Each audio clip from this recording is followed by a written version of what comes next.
channel, I thought I'd send out another market update because, we've had some developments. And by the way, I want to mention you're hearing this in audio format. Don't adjust the picture. It's going to be in audio format going forward. I just realized that, it is a lot easier for me to send information out there if I just do it this way. So going forward, they're going to be in audio format. And there are a couple PSA alerts at the end of this video. So, stick around till the end. But let's get into the market update real quick. So guys, a few weeks ago, if I'm not mistaken, it was in August. So in August, Fed Chair Powell cut interest rates 50 basis points. And then I think in September, there was another 25. So he's on an interest rate cutting cycle. He's basically said, listen, inflation's under control and unemployment is not, getting crazy out of whack or anything. So I think we can go ahead and start cutting rates. And maybe from his point of view, that was the right move. Ever since then, the market has rallied because obviously when the Fed cuts interest rates, companies can borrow at a lower cost of capital. Essentially what this affects is cost of capital. All right. And if the cost of capital is lower, then companies can widen their profit margins. So that's good for the market. That's good for people like us, okay, investors. So normally whenever a cutting cycle occurs, interest rates go down and bond prices will go up. Don't have to get stuck with the minutiae of how it works. Just bear with me on this. And so anyway, so the market was on a tear. And then of course, in the beginning of November, we have President Trump is going to be our next president. And he's being perceived as, pro-business. And so the market has just been going on and on and on. It's going up and up and up, okay? Now, what's really interesting, and I don't think this happens very often, but I'd be surprised to know when in history we've had a cutting cycle in interest rates, and yet interest rates went up, because that's exactly what's happened. Interest rates, guys, have gone up since bond prices, since the Fed funds rate has been cut by the Federal Reserve. And guys, that's really weird, right? The dollar's rallying, bonds are going up. And so something weird is going on. And I want to kind of give you like my 2 cents on what I think it is. I don't think anybody will know until all of this kind of shakes out. But, apart from the geopolitical stuff, right? So we have the Russia-Ukraine thing, Israel-Hamas, Israel-Hezbollah, that's still going on. But, I think there's something underneath it that's spooking the bond market. And the one thing that I think is definitely spooking the bond market is that equity prices, equity valuations are, guys, in cuckoo land. I mean, there's really no other way to put it. They're in cuckoo land, all right? The Buffett indicator, which I'm a fan of, Warren Buffett's a fan of it. It's because he kind of coined it, but it's basically total market cap divided by GDP. Guys, I mean, it is the highest ever, like in U.S. history, as long as it's been tracked. It is at the highest it's ever been. And price to sales is another one. That one is bananas, right? This is a heat map from FinViz to show you all the incredible bargains that are out there. I'm being facetious. I hope you can hear that. But I want to mention something, right? Price to sales. So I just want to mention something to y'all. In 2002, I was in my teens, but I remember 2002, the dot-com bubble, basically. And at the time, there was this company called Sun Microsystems. It was one of the first movers in the internet space. And their CEO, Scott McTeely, said something on an earnings call that I found really... I thought I'd read it to y'all, and you might get a kick out of it. So I'll read it real quick. At 10 times revenue, so at 10 times price of sales, to give you a 10-year payback, I have to pay you 100% of revenues for 10 years straight in dividends. That assumes I can get that by my shareholders. It assumes a zero cost of goods sold. Very hard for a computer company. Assumes zero expenses. Really hard with 39,000 employees. Assumes I pay no taxes, which is very hard. Assumes that you pay no taxes on your dividends, which is kind of illegal. And that assumes with zero research and development for the next 10 years, I can maintain the current revenue run rate. Now, having done that, would any of you like to buy my stock at $64 a share? Do you realize how ridiculous his basic assumptions are? You don't need any transparency. You don't need any footnotes. What were you thinking?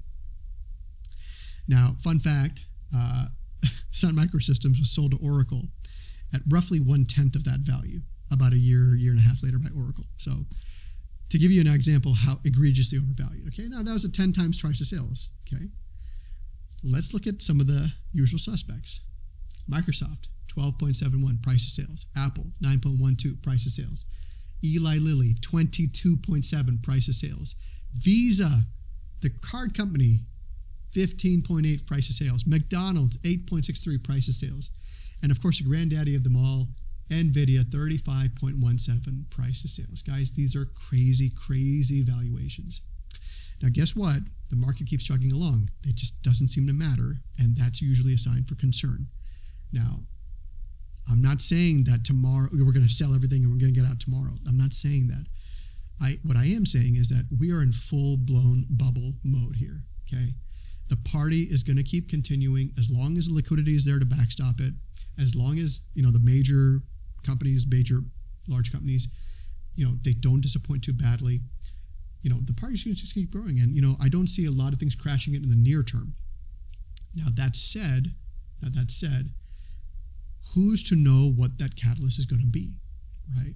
And we have to keep an open mind here, guys, because a forever bull market doesn't exist, okay? It does not exist. It's never existed. It won't exist. It'll never happen, okay? And, I've been talking about a recession for a while. It hasn't come. It's mainly because of the liquidity, right? That's mainly what it is. You've had fiscal liquidity and monetary liquidity. And if you have so much money sloshing around the system, it is just difficult to have a recession. It's whenever liquidity dries up, okay? That hasn't happened yet, but it may be, who knows, just around the corner. In the meantime, I'm not going to fight the tape. Not for me, not for you, okay? We want to stay invested, but really one or two things is going to happen here, right?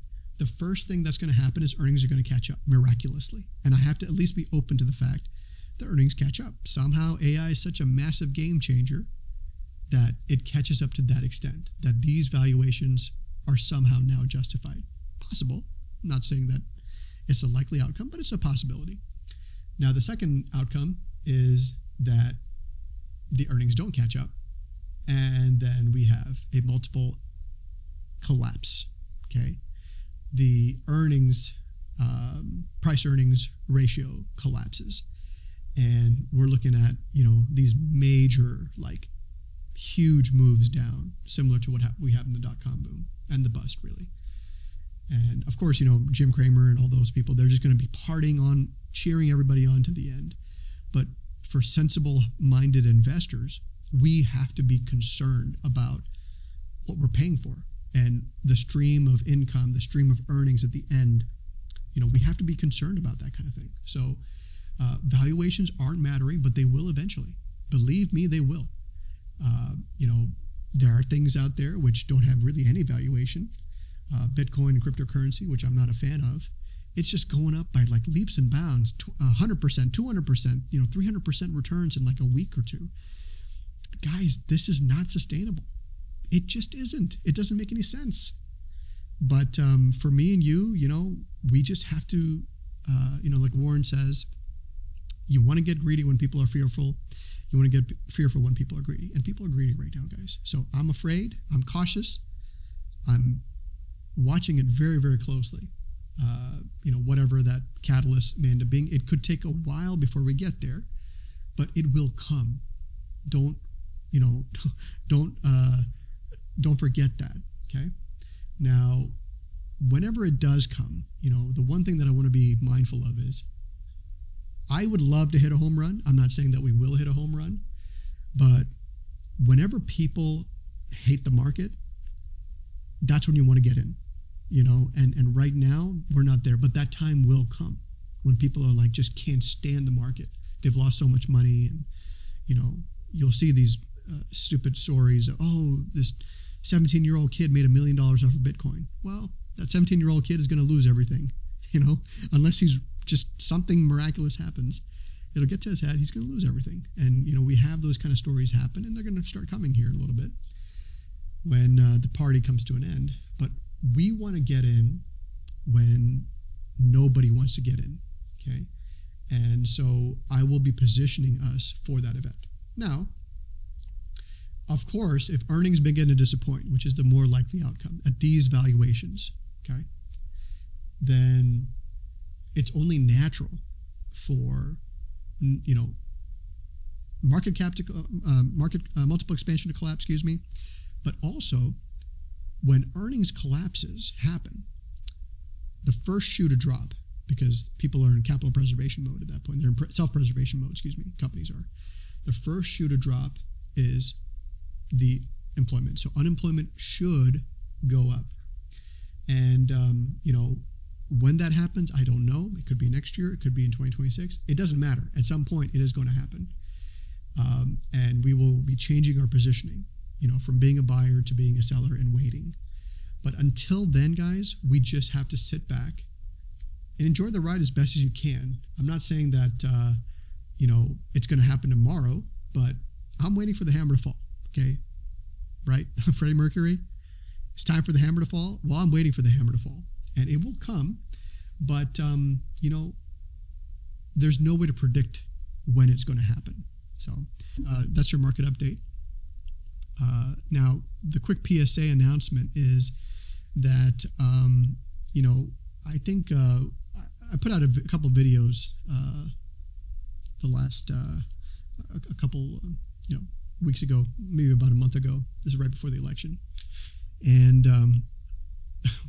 what I normally do is I put the videos out and then I go on different channels just to try to promote it.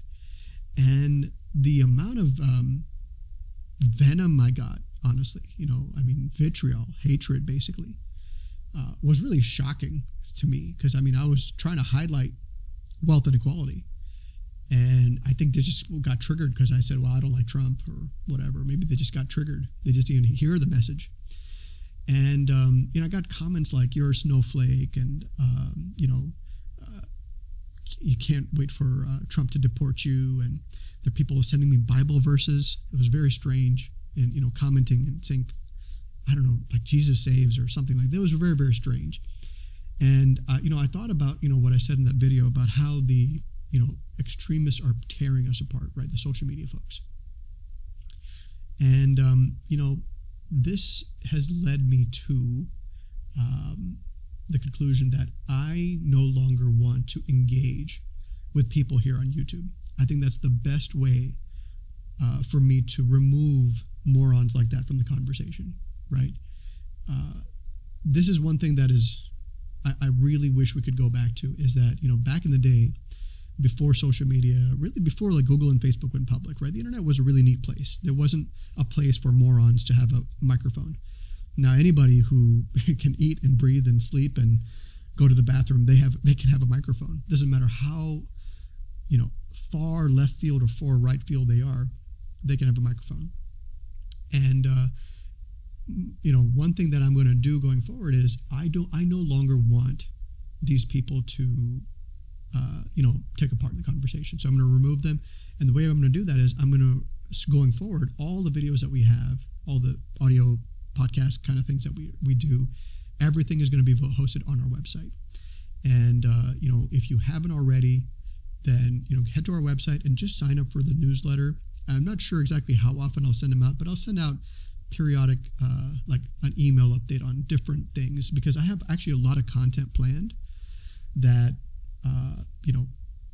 was supposed to come out over the next year, but this whole experience on YouTube has kind of made me reevaluate releasing it on YouTube. So, I'll probably have like, and if you're a client, by the way, if you're a client, you don't need to worry about anything. You're already on the list. But if you're not, if you're just a subscriber here or whatever, you will no longer get these updates. You will no longer get, the mindset videos and different things that I have planned, which is some really neat stuff, by the way. But that's not going to happen going forward. So this is probably the last video that I'll release on YouTube. And everything else is going to be released on the website. And so anyway, just wanted to give you that kind of announcement, if you will, that I will still be harping. So there's the wealth inequality stuff that's still there, guys. I'm going to do it. It's going to be an audio format, and there's going to be some slides, if you will, that you can kind of move through yourself. But there is an education component to wealth inequality, and I just think it's better served if I just do it over there on my website, not on this on a YouTube channel. So anyway, that's all for now, guys. Thanks so much for listening. Be good to another and kind to another. Be authentic, be intentional, and I will catch you all next time.